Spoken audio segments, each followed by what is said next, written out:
김가람의 람바다 김가람 변호사 스튜디오에 함께합니다. 안녕하세요. 네, 안녕하세요. 네, 스토킹 범죄 이야기를 오늘 해볼 텐데 스토킹 범죄의 처벌 등에 관한 법률이 올해 4월에 제정이 됐고 10월부터 시행이 됐습니다. 벌써 부산에서도 시행 일주일 동안 30건이 접수가 되고 3명이 입건이 됐다고 하는데요. 이 부분도 좀 살펴볼까요?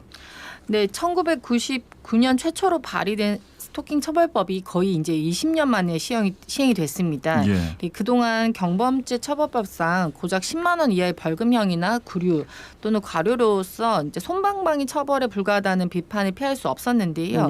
아무래도 처벌이 가볍다 보니까 이제 스토킹 범죄는 지속적으로 증가할 수밖에 없었고, 이게 단순 스토킹에 그치는 게 아니라 이제 신체적 폭력이라던가 뭐 심지어 성폭력 범죄나 피해자나 피해자 가족을 살해한 범죄 사례까지 있었습니다. 그래서 이처럼 스토킹은 강력 범죄로 발전될 가능성이 매우 높은 행위라서 강한 처벌이 필요하게 된 것이죠. 예, 이게 뭐 도대체 어느 정도인가 보니까 입건된 남성 사례 보니까 뭐 헤어지자는 통보 받은 30대인데 전 연인 집에 계속해서 찾아가고 돌아가라 해도 집 앞에다 차 대놓고 기다리고, 사실 여기까지 하면은 뭐 원래 좀 그 정도는 할 수 있지 않나라고 생각하시는 분도 계실 수도 있는데, 거기다 공포심을 유발하는 문자 메시지 무슨 300통 가까이 보냈다는데, 사실은 우리가 그렇게 생각하면 안 되지. 이게 전부 다 스토킹인 거지. 네, 그렇습니다. 예.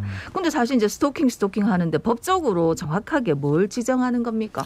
이제 스토킹 행위가 무엇인지 살펴보면요, 상대방의 의사에 반하여 정당한 이유 없이 상대방 또는 그 동거인 가족에 대해서 뭐 접근하거나 따라가거나 진로를 막아서는 행위, 그리고 주거지나 뭐 직장, 학교 그 인근에서 기다리거나 지켜보는 행위, 그리고 우편, 전화, 팩스, 그리고 정보통신망을 이용해서 글이나 말, 우리가 뭐 문자 메시지 같은 거 도달하게 하는 행위, 그리고 이제 집 근처에나 이제 주거지에 물건을 뭐 어떻게 보면 이제 흉물스러운 물건 같은 거 있잖아요. 뭐 고양이 사체라던가 뭐 이런 물건을 놔두는 행위, 그리고 그 인근에 있는 물건을 훼손하는 행위, 뭐 집 앞에 내가 세워둔 뭐 자전거나 이런 걸 뭐 긁는다던가 이런 행위를 해서 상대방에게 불안감 또는 공포심을 일으키는 행위를 말합니다.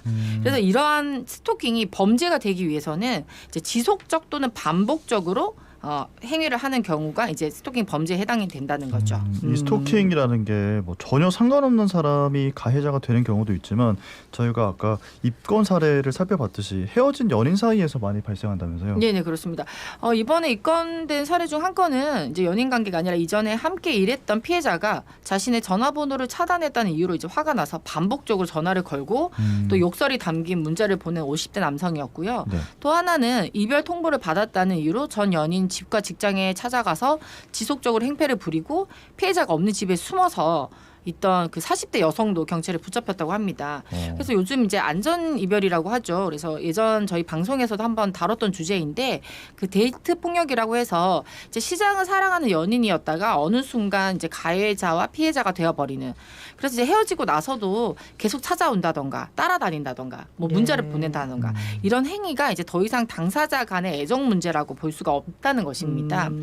그래서 아마 이렇게 된 것이 이제 남녀에 대한 이제 사회 전반적인 인식이 좀 달라졌고, 저는 이제 좀 이 사건을 하다 보면은 이제 좀 너무 자의식이 과한 것이 이제 어떻게 보면 이게 좀 장점이 될 수가 있거든요. 나에 대한 이제 애정감, 자존감. 근데 이게 너무 과하다 보면은 이제 상대방에 대한 애정은 없어요. 헤어지는 것 자체는 괜찮은데 상대방이 먼저 이별을 고했다. 어떻게 이 관계를 끝난다는 거를 상대방을 통해서 끝난다는 걸 못 받아들이는 거죠. 그래서 감히 나에게 이별을 구하다니, 끝내도 내가 끝낸다. 이래서 애정과 상관없이 계속 찾아가고 만나서 다시 이야기하자. 이래서 이게 집착이 되고 나중에 범죄가 되는 이런 경우가 많기 때문에 이러한 부분에 대해서 좀 교육도 좀 필요하지 않나 싶습니다. 네. 그러니까 방금 말씀하셨듯이 이런 자의식이 너무 많아가지고 상대방이 이별 통보하는 걸 못 받아들이겠다. 그렇죠. 네가 어떻게 내한테. 그렇죠. 이것도 문제고, 앞서서 사례도 얘기했지만 우리나라의 남녀 관계에서 말도 안 되는 속담 같은 거를 적용해가지고 10번 찍어 안 넘어가는 나무 없다. 그렇죠. 이게 진짜 문제인 것 같아요. 맞습니다. 아니면 아닌 건데. 아니면 아닌 건데. 그러니까 그런 식으로 어릴 때부터 남자가 말이야 한번 포기하면 되나 이렇게 맞아요. 이제는 골키퍼 있다고 골 안 들어가냐. 그렇지. 그러니까 이제는 그런 시대가 아니라는 네, 거. 시대가 바뀌었습니다. 예. 아니 근데 변호사님 그러면 이렇게 자기가 지금 헤어짐을 당했다는 것 때문에 이렇게 하는 거면 왔을 때 그냥 나를 찰 수 있게 해주는 것도 혹시 방법이 될까요? 왜냐면 사실 이런 일이 없는 게 가장 그렇지, 좋잖아요. 그렇지. 예. 그래서 이제 제가 우스갯소리로 인터넷 안전이별을 보면 네. 이제 애정이 이렇게 되는 경우를 싫어서 이제 상대방이 싫어하는 행위를 이제 의도적으로 막 해서 차라리 고하게 하는 이런 팁 같은 것도 좀 돌아다니더라고요. 네, 아, 먼저 진짜요? 이별을 통보받으려고. 네네네네. 예. 그 어쨌든 간에 사실 스토킹 당해보면 얼마나 무섭겠습니까? 그래서 이제 스토킹 처벌법에 따라서 이제 만약에 내가 당하고 있다 신고하면 경찰관이 즉시 이제 출동하는 거 맞습니까? 네, 맞습니다. 이제 신고를 받으면 이제 경찰관은 즉시 현장에 나와서 조치를 취해야 합니다. 지금 과거 같이 이제 112에 신고를 하면 뭐 어디 다치셨어요? 뭐 지금 뭐 남자친구 때려요? 뭐 여자친구 때려요? 아니면 뭐 구체적으로 뭐 어디 다쳤냐 이런 피해가 있어야지 경찰이 출동했다. 예. 이런 너무 미온적으로 대처한다 이런 비판이 있어서 일단 제가 지금 스토킹을 당하고 있는 것 같아요. 당하고 네. 있습니다. 이렇게 신고를 하면 경찰관이 즉시 현장에 출동하게 됩니다. 오. 그래서 법 제3조에서 자 경찰관이 나와서 만약에 이제 그 스토킹 행위를 하고 있는 뭐 집 밖에 누가 기다리고 있다 이러면 하지 마라. 스토킹 행위의 제지. 그리고 앞으로도 하지 마라. 향후 스토킹 행위의 중단 통보. 그리고 만약 이거를 지금 그만두지 않고 계속하게 되면 처벌을 받게 됩니다. 네. 이런 경고 조치를 하게 되는 거죠. 네. 근데 이제 궁금한 건 이 경고만 하고 그냥 가는 것인지 사실 이게 경고를 하고 나서 또 자극돼서 더 피해자를 괴롭힐 수도 있겠다라는 생각이 드는데 그러면 가해자를 경찰서로 데리고 가서 좀 분리를 시키는 건지 이런 것도 궁금하네요. 네, 그래서 바로 경찰서를 가는 건 아니고요. 네. 자, 이렇게 누구든지 한 번의 실수는 할 수 있다. 그래서 자, 하지 마세요. 돌아가세요. 이런 경고를 했음에도 불구하고 이제 경찰관이 왔으니까 보통 사람들은 이렇게 좀 피했다가 네. 이제 다시 돌아오는 경우도 많거든요. 이런 경우에는 이게 우발적이고 이례적인 행동이 아니라 지속적 반복적으로 행하여질 우려가 있는 경우라고 보여져서 예. 긴급 응급 조치를 할 수가 있습니다. 긴급 응급 조치가 뭐냐? 네. 말만 해도 긴급하고 응급한 네. 경우인데 네. 자, 원래 경찰관은 이제 이 신고와 관련해서 이게 지속적 반복적으로 행하여질 우려가 있는 경우에는 이제 이 행위자에게 즉시 현장에서 자 100m 이내 접근하지 마라. 그리고 통신을 이용해서 접근하지 마라. 뭐 문자를 보내거나 전화를 한다거나 예. 뭐 카톡을 보낸다던가 하지 마라. 이런 조치를 할 수가 있습니다. 자, 그런 다음에 이제 경찰관은 이제 그 어떻게 보면은 이제 우리가 이게 수사기관이 있고 결정하는 법원이 있거든요. 네. 그래서 그 프로세스가 어떻게 되냐면 수사를 해서 법원에다가 법원에서 이렇게 하지 마라 저렇게 하지 말라 너무 시간이 오래 걸리니까 네, 네. 경찰관이 현장에서 자 앞으로 100m 이내 접근하지 마세요. 전화하지 마세요. 네. 이렇게 한다는 거죠. 그런 다음에 이제 긴급 응급 조치 결정서를 작성을 해서 지체 없이 검사에게 사후 승인을 받고 그러면 검사는 이거를 지방법원 판사에게 네. 자 이러이러한 긴급 응급 조치가 들어왔습니다. 승인을 해주십시오.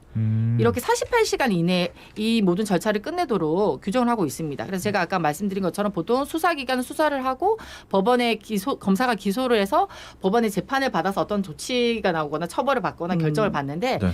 이런 긴급 응급 조치 같은 경우는 사법경찰관이 검사에게 신청해서 법원에서 48시간 이내에 승인을 딱 내려주도록. 네. 그러니까 어떻게 보면 즉각적이고 그때 현장에서 바로 조치를 취할 수 있는 거죠. 접근 금지, 통신 금지. 네.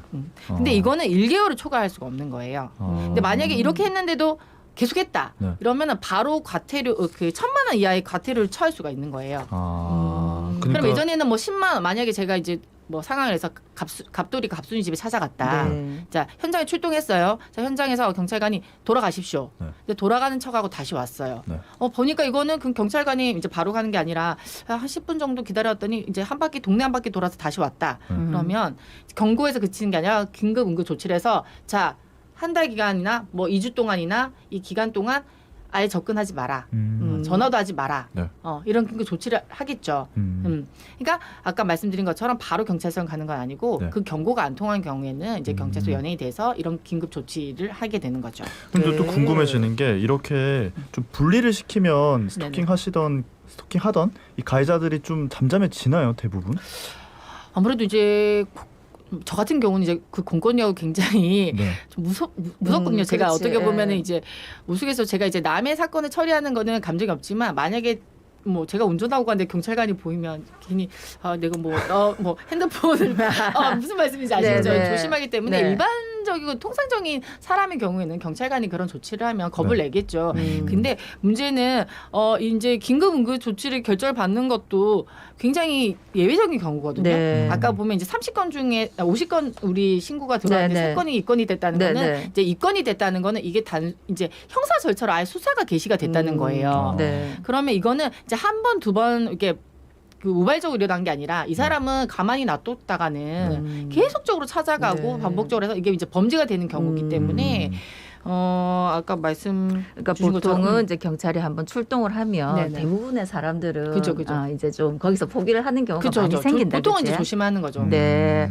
그래서 이제 긴급 응급 조치 기간 요걸 정해진 거는 더 강력하게 잘 된 것 같은데 여기 아까 1개월만 네네, 유지된다 1개월입니다. 했으니까 그럼 그 이후에도 이게 계속되면 어떻게 해야 됩니까? 그래서 이제 그 법 8조에서 이게 이제 계속 이후에도 계속 이루어질 것 같다. 이러면 잠정 조치를 청구할 수 있습니다. 이제 잠정 조치는 뭐냐면 이제 그 법원이 스토킹 범죄의 원활한 조사, 심리 또는 피해자 보호를 위하여 필요하다고 인정하는 경우에는 결정으로 잠정 조치를 할 수가 있는데요. 아까 말씀드린 것처럼 뭐 접근하지 마라, 통신하지 마라 여기에 이어서 국가경찰관의 유치장 또는 구치소에서 유치를 할 수가 있습니다. 일단 잡아둘 수 있는 거죠. 예. 그러니까 어떻게 보면은 이 이제 잠정 조치가 이루어진다는 것은 어떻게 보면 이제 어느 정도 범죄 혐의가 있기 때문에 수사도 이제 계속 병행해서 일어나는 네. 거거든요. 네. 근데 수사 기간 동안은 저희가 이제 인신을 붙잡아 두는 건 이제 구속이라는 게 있지 않습니까? 우리 구속 절차 같은 경우는 법원에다가 이제 구속 영장 청구하고 또 이게 맞는지 안 맞는지 또 적부심 청구를 하는지 이게 좀 절차가 복잡한데 이런 긴급 응급 조치가 있고 또 법원이 봤을 때는 이게 좀 문제가 더 있다. 네. 1개월로 그칠 수는 없겠다. 이러면은 잠정 조치라는 걸 또 할 수가 있습니다. 그러니까 이 잠정 조치는 어떻게 보면 이제 법원에서 수사기관에서 수사를 하고 법원에서 최종적인 그 형사 처벌이 내려지기 전까지 잠정적인 조치인데 국가경찰관의 그 유치장이나 구치소에서 유치를 할 수가 있기 때문에 굉장히 강력한 그 범죄가 재발되는 것을 방지할 수 있는 절차인 거죠. 네. 그래서 이런 잠정 조치는 이제 2개월 아까 말씀드린 이제 구치소 유치 같은 경우는 1개월이고요. 네. 두 차례 거쳐서 2개월을 범위에서 연장을 할 수가 있기 때문에 어떻게 보면 이러한 잠정 조치로 6개월 정도 피해자도 네. 보호를 받을 수가 있습니다. 네. 자, 그런데 또 궁금해지는 건 이 법원이 잠정 조치를 했음에도 불구하고 이 스토킹 행위가 계속된다.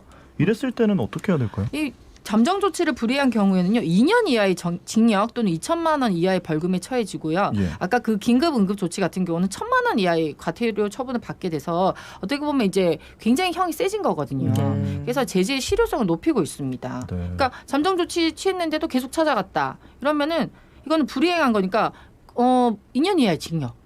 징역형이 취해질 수도 있는 굉장히 거거든요. 둥해지는 거네요. 네네.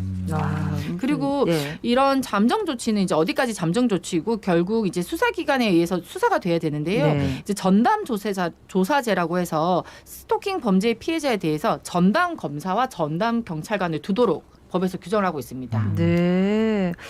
와, 6개월 동안 잠정 조치까지 했는데도 또 계속 그렇게 하면 무슨 이제 수사 전담반 이런 이제 외국 드라마 많다 네네, 아닙니까? 맞습니다. 그것처럼 이제 법으로 전담 검사, 전담 사법 경찰관이 있는 건데 그럼 처벌은 어떻게 됩니까? 네, 그래서 스토킹 범죄 같은 경우는 3년 이하의 징역 또는 3천만 원 이하의 벌금에 처벌받게 되고요. 흉기 또는 위험한 물건을 소지한 시에는 5년 이하의 징역 또는 5천만 원 이하의 벌금으로 가중 처벌받게 됩니다. 예. 다만 이제 이러한 스토킹 범죄는 반의사 불벌죄로 만약에 피해자가 구체적으로 밝힌 의사에 반하여 공소를 제기할 수가 없어서 만약 합의할 경우에는 처벌을 면할 수 있습니다. 근데 이런 조치 이후에 가해자가 나에게 또 어떤 해를 가하는 게 아닐까 이런 걱정하시는 분들도 있을 것 같은데요.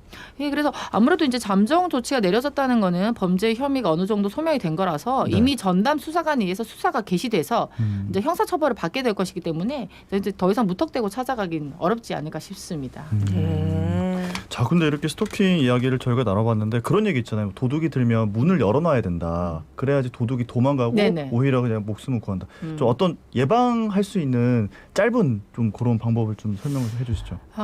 이제 저는 이제 어떻게 보면 이게 또 이제 스토킹 범죄가 아무래도 남녀간에 많이 일어나는 네. 거라서 팁을 드리자면은 네. 이제 일단 내 자신을 소중하게 여기는 거. 음. 그래서 상대방이 나를 자기의 소유물이거나 네. 자기가 관리할 수 있는 대상이라고 생각할 수 없게끔 네.